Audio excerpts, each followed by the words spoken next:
सभी बिहार वासियों को मेरी ओर से दीपावली की हार्दिक शुभकामनाएं।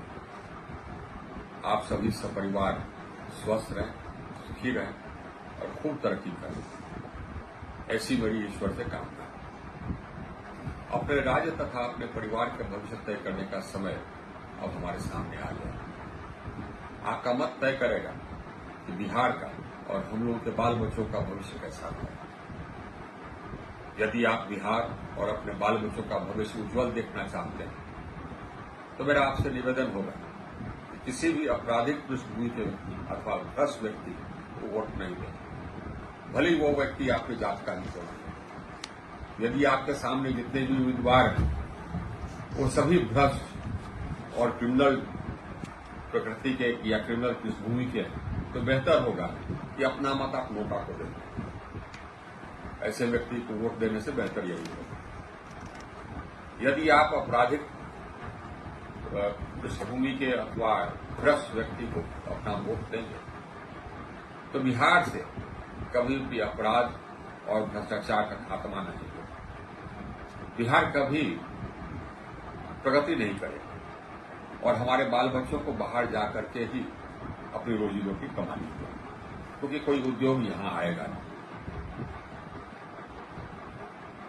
भ्रष्ट और आपराधिक पृष्ठभूमि वाले कुछ कैंडिडेट्स का उदाहरण हमारे सामने जो आया वो मैं आपके सामने रख रहा हूं। एक है मुकामा से एनडीए के प्रत्याशी अनंत सिंह। इन पर हत्या, नरसंहार और अपहरण के कई आरोप, गंभीर आरोप लगे। इन आरोपों के लिए जेल में भी रहे। 1985 में मैं पटना का जिलाधिकारी था, तो उस समय ये इनके बड़े भाई दिलीप सिंह, विवेका सिंह, इनके भाई, ये लोग अनुमंडल मुख्यालय में उपद्रव कर रहे थे, तो मैं वहां पहुंच करके इनको खदेड़ा।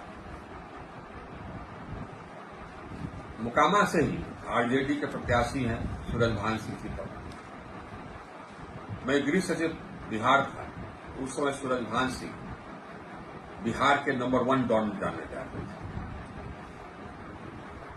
2-3 राज्यों में इन पर हत्या इत्यादि के, हत्या, नरसंहार, अपहरण इत्यादि के मुकदमे रहे। मैं जब गृह सचिव था तो उस समय मैंने नालंदा के एसपी को कहा था किसी भी परिस्थिति में इसको गिरफ्तार करना है, और ये इसको गिरफ्तार करने में हम लोग सफल थे। ये स्वतः चुनाव नहीं लड़ सकते हैं मुकदमों के कारण, आपराधिक मुकदमों के कारण, तो अपनी पत्नी को गिरफ्तार किया। नवादा से एनडीए के प्रत्याशी, आपको आश्चर्य होगा, राजवल्लभ यादव की पत्नी। राजवल्लभ यादव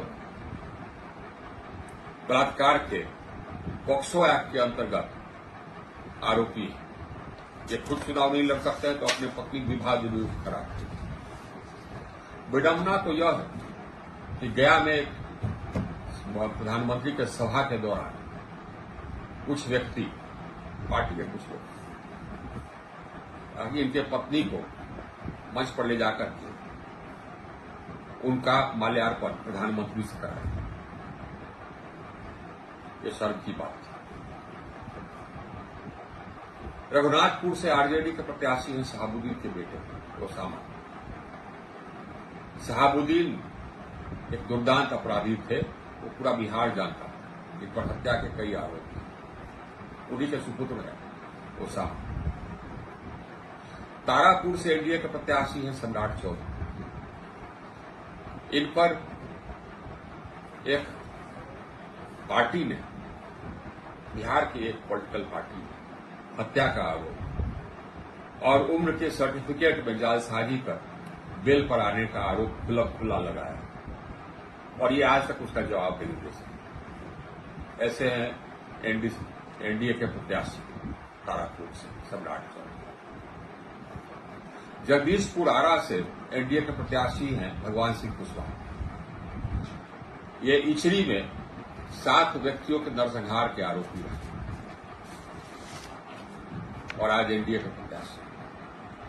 सदेश आरा से ही एनडीए के प्रत्याशी हैं राधाचरण शाह। ये हाल ही में जेल से छूट गया है।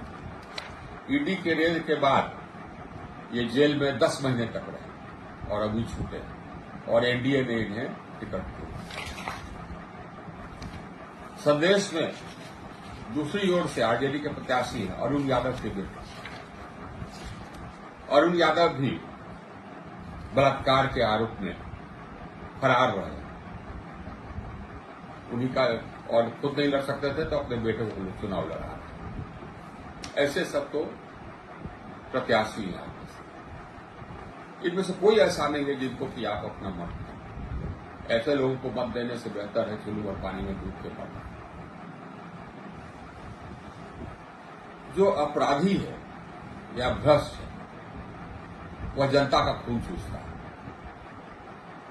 बिहार का खून चूसता है, बिहार के विकास में अरोड़ा है। उन्हें भगा करके ही हम अपने बिहार को रोशन कर सकते हैं। आइए इस दिवाली हम लोग अपने बिहार को रोशन करने का प्रण करें। पुनः दिवाली की हार्दिक शुभकामनाएं।